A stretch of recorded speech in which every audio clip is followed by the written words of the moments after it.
Good evening sa inyo lahat mga kabaw. Muli magbabalik tayo sa ating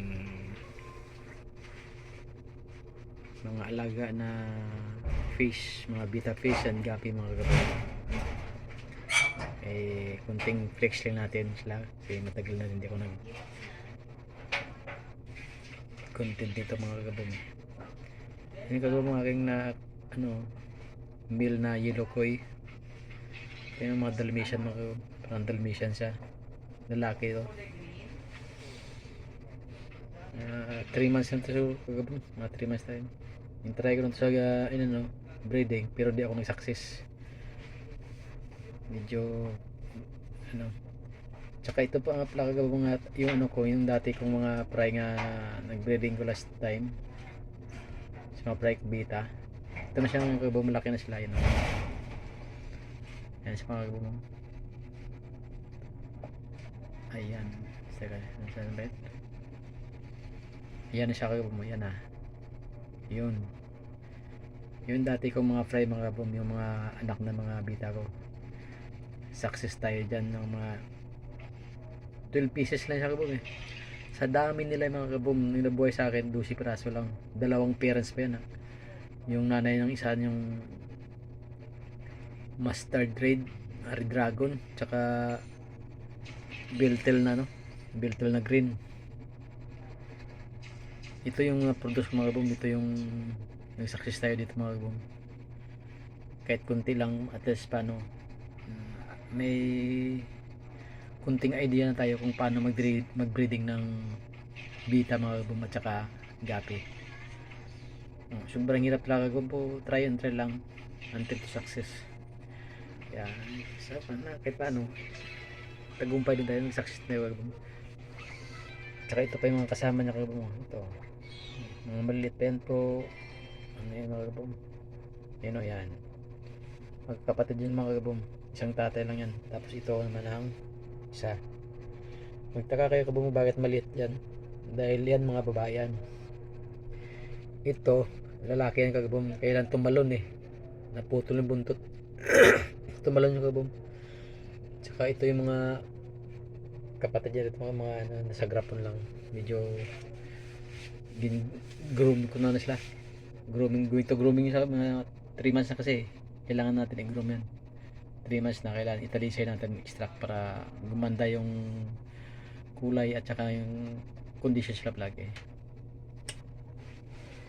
So nga pala mga kabom, itong ating ngayon na i-breeding ngayon, yung bago natin i-breeding ito, pakita ko siya mga gapi. So yan, kita nyo mga kabom, mga yan ay mga produkto ko na dito mga kabom. Yan breeding, ito yung nag-success tayo ng first breeding natin. Ito yung lumabas. Ano yung kabom platinum red tail. Kasi ang yung kabom, yung mga parents niyan, yung pure lang ang pay dirt yan.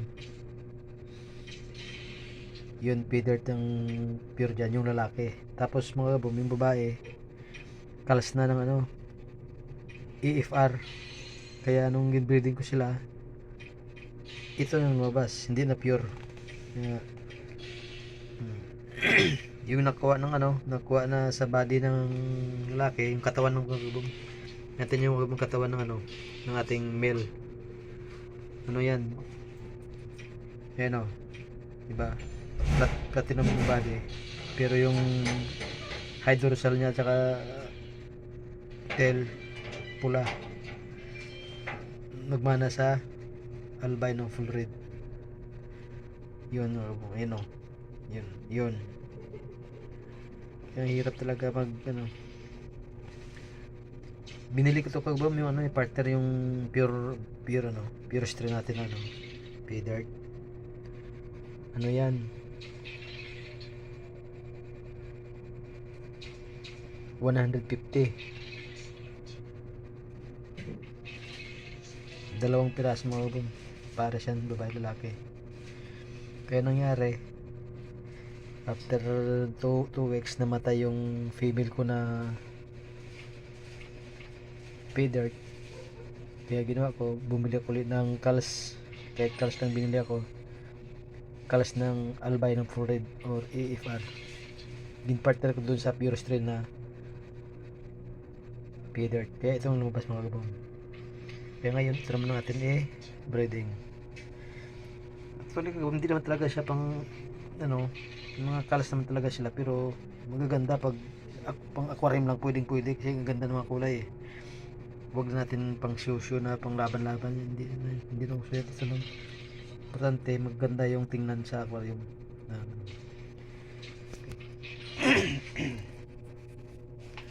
At siyempre mga kabong, hindi mawala sa atin ng ating ito kagabong mo.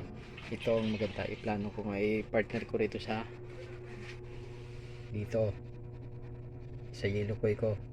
Ito i-partner ko ang Galaxy mga gabong. Lupit tayo. Yan, ito i-partner ko. Yan, Galaxy koi mga gabong. Malapit yan. Last time in-breed ko to sila sa Dilaw. Nag-success ako, kailang patay lahat yung mga prime mga gabong. Nalusaw. Sayang ito. Kaya sana magtagumpay ako ito mga kabong sa kista dito. Ito yung partner ko. Ayan. Parehas sila ko yung mga kabong. Yellow koi tsaka Galaxy koi. Tsaka ito mga kabong yung mga malupitan ko mga yun. Mga product ko na yung mga kabong yung mga ganyan yung mga musik mga gabom na may mga musik pa lalaki, puro musik yung mga gabom red musik yung mga gabom, yan kita nyo yun mga product yan dito mga nung nanganak sila ito na labas ayun at saka yung mga gabom mo half yellow half black yun naman gabom mga aking yun na siya gabom yan para may yung mga gabom kasi muli yan kabog muli ayun muli yan at saka may black muli din ako dyan at saka white muli marami dito kabog marami ito mga anak ko mga kabog mga anak na yan mga magkapatid din mga kabog yung nagsakses ako sa pagbreeding ko yun ang mga anak nila yung dati sobrang liit yung ganyan na sila kalaki ito ganyan na sila kalaki ng mga kabog malaki na diba ito dito kagum tingnan natin kung magsakis tayo rito. Okay mga kabom, hanggang dito lang yung video natin. Update ko na lang kayo mga kabom pag pag nagtagumpay tayo dito sa ating breeding ng gapi at saka betta fish. Okay, bye bye.